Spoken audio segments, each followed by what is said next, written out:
কামাখ্যা দর্শনের পর আমাদের পরবর্তী গন্তব্য গুয়াহাটির অন্যতম দর্শনীয় স্থান বালাজি মন্দির।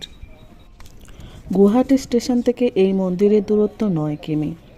মোট 2 একর জমির ওপরে বালাজি মন্দিরটি অবস্থিত। এখানে প্রধান উপাস্য দেবতা বালাজি ভেঙ্কটেশ্বর ছাড়াও গণেশ এবং দুর্গা মন্দির আছে। গোটা মন্দির সাদা রঙের।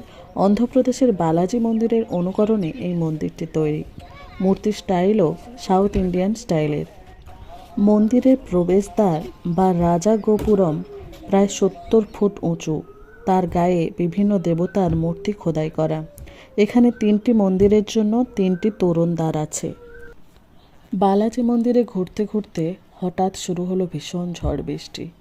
বেশ কিছুক্ষণ আমরা বালাজি মন্দিরে আটকে পড়লাম। আকাশ কালো মেঘ আর প্রবল বৃষ্টিতে মন্দিরটির রূপ অপূর্ব দেখতে লাগছে।